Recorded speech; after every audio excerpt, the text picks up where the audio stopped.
that is truly in business, a 21st century university, and one that can compete, not only nationally, but also globally. Well, thank you, sir. You have a very dynamic faculty of engineering, and since you have a lot of resources around you, are there plans to involve the scientists, persons in the technology departments to evolve a kind of inbreed electrical sourcing for electricity without hooking onto the national grid? Are there plans for that? Thank you. Because I know that there's an Oba Dam. Oh, there is an Oba Dam. Yes. There is also an Ona River. We're working on that. Let me say straight away that when I came on board, I had this singular luck of a three-month gap between when I was appointed as the Vice Chancellor and when I came into office. I spent that 3 months trying to put together 4 teams. I call them strategic teams. One worked on infrastructure, the other one on governance, the other one on academics, and the other one on welfare of staff and students.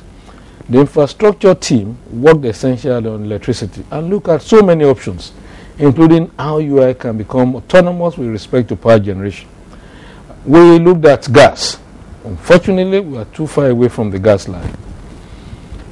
Secondly, we look at hydro water, and currently we have a pilot project on hydroelectricity. It's working, and we've now started doing an hydrologic survey that will last us for 1 year to look at Ono River and ensure that the water flow and the gradient can serve us well with respect to this. We're also looking into other options. I'm trying to look at how we can convert waste to gas. We're working.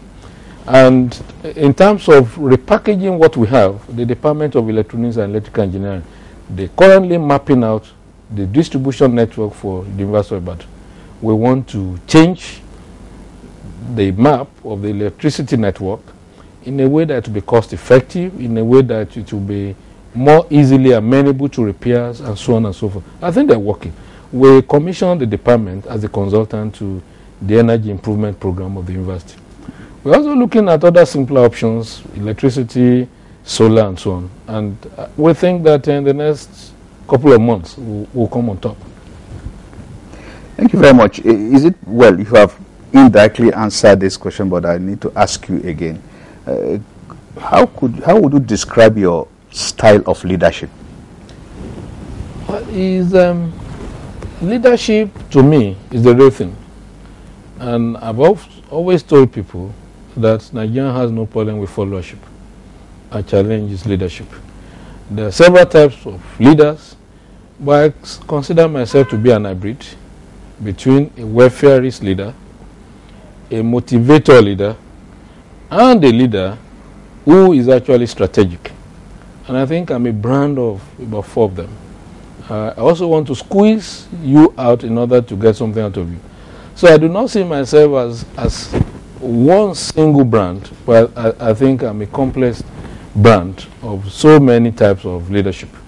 I think what will come out well is I am able to brand them together into one effective. And I also believe in working with people, motivating them to get results. Unfortunately, in University of Ibadan, no tyrant, no autocrat can survive University of Ibadan because there's an effective committee system. You must consult effectively, and as a leader, you need to carry your team along. Well, has your leadership style evolved in your role as Vice Chancellor? I want to say it has evolved over time. When I started, I would consider myself to be a strategic Vice Chancellor. I moved from being strategic, adding a patch of a welfareist Vice Chancellor, and then a leader who rules by consensus. But I think above all in this, I want to be seen as a Vice Chancellor who is decisive, who might be slow in taking decisions, but once those decisions are taken, I want to stand by them. And when I'm one of those who subscribe to the idea that a leader must not be shy of taking decisions, right or wrong, you must take a decision. Sir, how would you describe your personality, and what aspects of your personality and your field of scholarship have most influenced your leadership? Well, I think 2 things can be considered vital. One is my caring nature. Well, let me put it this way. The university sector in our country has its strengths and weaknesses. In your view, what are the strengths and weaknesses of the Nigerian university system?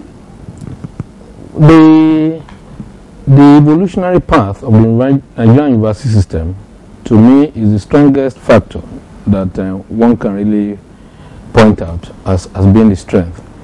But much more relevant is the power of the union.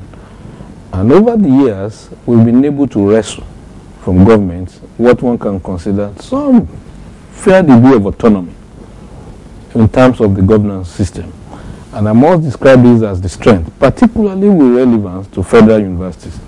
I do not believe I'm competent to speak for federal and private universities because they probably will not share in that same strength. But when I look